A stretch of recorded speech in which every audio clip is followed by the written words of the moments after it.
Alex, and I'm in Idaho, California, right outside of Redding, and I've been studying the animals and plants here.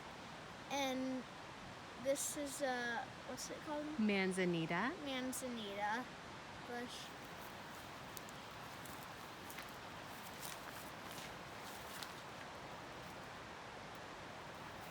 And the deers really like this type of bush, and this is evergreen bush, and also the bears really like the berries. And like there's two different types. This one's like long and skinny, and then there's another one.